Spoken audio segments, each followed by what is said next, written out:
Halo, welcome back to channel Yasinta dan juga Dika. Di video kali ini Yasinta sendirian bakal ngomongin soal sesuatu hal yang mungkin agak sensitif untuk dibahas karena berhubungan dengan uang, yaitu tentang harga lisensi beberapa international pageants di dunia. Jadi buat kamu yang kepo, stay tune.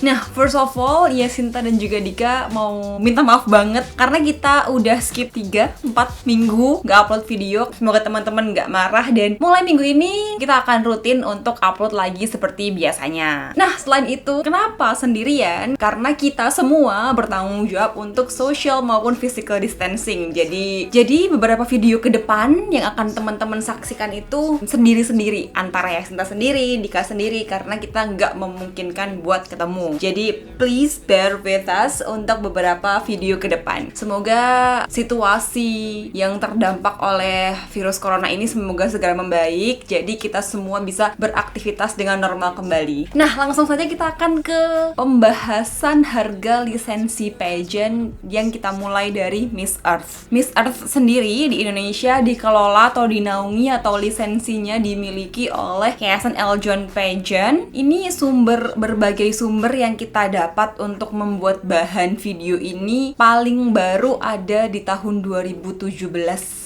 Jadi untuk harga yang paling up to date kita nggak bisa kasih infonya, tapi semoga ini bisa memberikan gambaran ke teman-teman. Kalau untuk Miss Earth sendiri dikabarkan bahwa harga untuk masing-masing negara atau harga untuk tiap-tiap national director itu berbeda. Nah, kisarannya ada di angka 3.000 US dollar sampai dengan 15.000 US dollar. Jika dihitung dengan kurs dolar antara 1 dolarnya 15.700, ada di angka 47 juta sampai dengan 230 jutaan. Jadi angka untuk lisensi Miss Earth atau franchise cost Miss Earth itu ada di 40-an juta sampai dengan 230-an juta. Nah, menurut dari website The Pageantpedia, bisa aja nih franchise cost yang dibayar sama Eljon Indonesia itu beda sama franchise yang dibayar sama Philippines atau Malaysia atau Denmark atau USA. Nah, yang kedua kita akan bahas tentang Miss Grand International. Untuk MGI sendiri di Indonesia menjadi pageant yang sejarahnya terbang kemana-mana karena dimiliki oleh banyak banget yayasan. Pernah dimiliki oleh Putri Indonesia, Dharma Gantar, dan sekarang ada di Yayasan Dunia Mega Bintang. Harga lisensi Miss Grand International untuk tahun 2016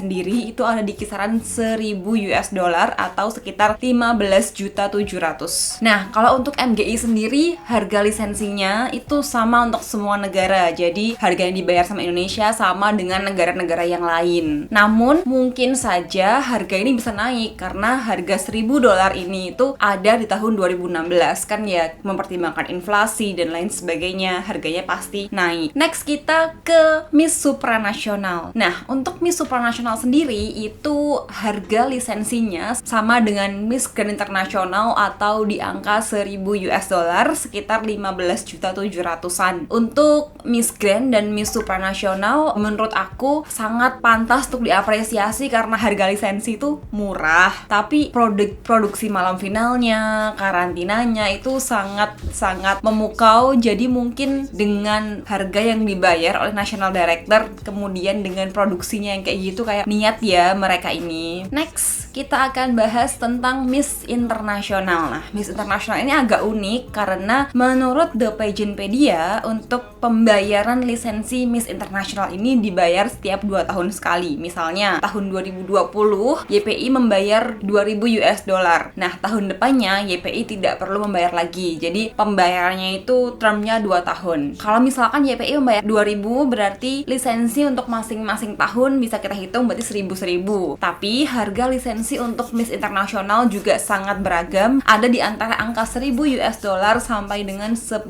US dollar. Masih terbilang murah, ya kan? Next kita akan ke Miss World. Tinggal top 2 ya, Miss World dan juga Miss Universe. Sekarang kita ke Miss World dulu. Berdasarkan 5 national director yang diinterview oleh The Pageantpedia, itu 5-5-nya mengatakan nominal yang sama untuk harga lisensi Miss World, yaitu sekitar 10.000 US dollar dolar atau ada di angka 157 jutaan. Menurut kami untuk kontes sekelas Miss World yang gede banget dan udah lumayan tua, lumayan matang, lumayan established dan hanya memungut franchise cost sebesar 10.000 US dollar itu sangat affordable. Mungkin juga itu menjadi daya tarik dari Miss World sendiri karena untuk kontes yang lagi-lagi sangat established, sangat well known, alumninya nggak ada yang main-main, outstanding, untuk harga segitu mungkin banyak orang yang tertarik sehingga membuat Miss World punya banyak kontestan. Karena kalau Miss World kan setiap tahunnya kontestannya banyak banget, rata-ratanya ada di angka lebih dari 100 orang per tahunnya. Nah, sekarang kita akan bahas yang paling ultimate dari segala pageant, yaitu Miss Universe. Ini pembahasannya akan lumayan panjang, jadi teman-teman harus menyimak dengan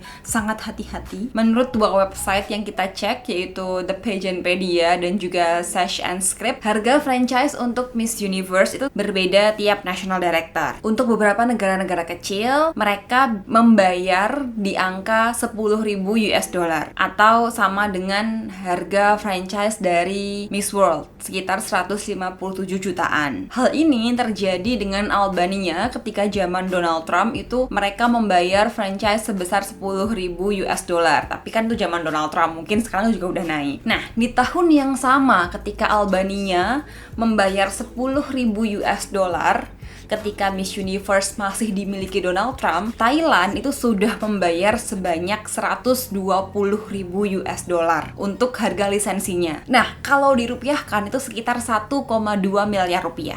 Jadi perbandingannya jauh banget antara 10.000 US dollar yang dibayar Albania dan juga 120.000 US dollar yang dibayar oleh Thailand. Menurut The Sashes and Script tahun 2000-an, bini-bining Filipinas itu membayar lisensinya sekitar 40.000 US dollar atau sekitar 628 jutaan. Namun tahun 2010 harga lisensi yang dibayar oleh Philippines itu naik tajam, berkisar di angka 50.000 sampai dengan 60.000 US dollar per tahunnya. Nah, 2-3 tahun belakangan ini rumor bahwa lisensi Miss Universe Philippines akan dibeli oleh orang lain selain dari bini-bining Filipinas. Bahkan pihak bini-bining Filipinas ini sendiri menawarkan ke Miss Universe untuk membayar 5 kali sampai 6 kali lipat lebih tinggi dari sebelumnya hanya demi mempertahankan lisensi Miss Universe agar dimiliki bini-bining Filipinas. Bayangkan, dia udah bayar 50 sampai 60.000 US dollar dan dia menawarkan untuk membayar 5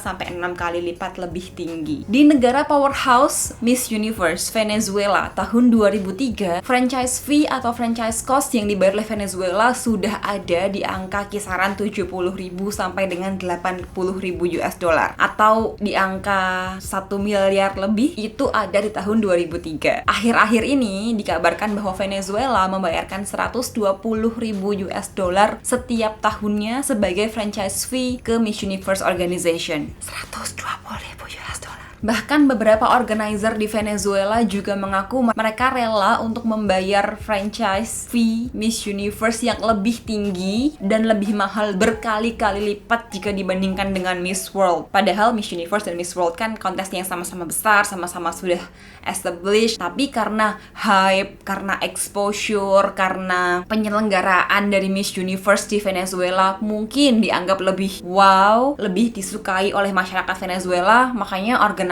dari negara tersebut itu mau dan rela untuk membayar lebih banyak demi menyelenggarakan Miss Universe Venezuela. Karena statistik di Pertelevision Venezuela menyebutkan bahwa untuk kontes yang memperebutkan gelar Miss Universe Venezuela itu penontonnya lebih banyak dibandingkan dengan kontes-kontes yang lainnya. Nah, namun ada juga informasi yang kita dapat bahwa jika sebuah negara itu menang Miss Universe, tahun depannya tidak perlu membayar franchise fee ke Miss Universe. Jadi misalnya nih, tahun 2018 Catriona menang Miss Universe. Nah, tahun 2019-nya itu Philippines tidak perlu membayar franchise fee ke Miss Universe. Karena tahun 2019 ini Zozy yang menang, tahun 2020 nanti South Africa itu nggak perlu lagi membayar franchise fee ke Miss Universe. Info yang kita dapat seperti itu. Nah, teman-teman, itu dia berbagai informasi tentang harga lisensi-lisensi international pageant yang harus dibayar oleh national director masing-masing. Nah, menurut teman-teman gimana? Apakah Miss Universe ini layak atau berhak untuk menarik franchise yang sangat mahal? Apakah kualitas produksi Miss Universe sepadan dengan harga franchise yang mahal? Nah, apakah harga dari mulai 1000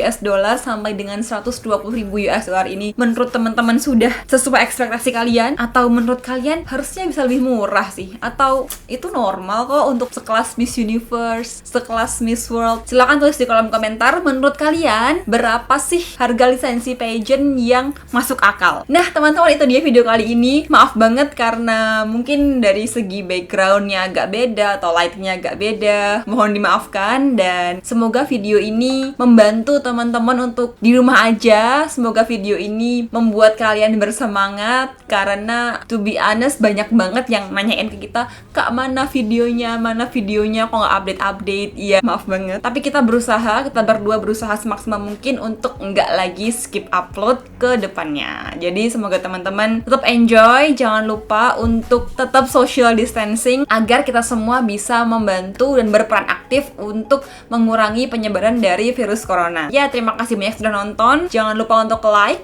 jangan lupa juga untuk subscribe, dan tulis di kolom komentar video apa sih yang mau kalian lihat dari kita berdua. Dan ya, kita akan ketemu kalian di video berikutnya ya. Bye!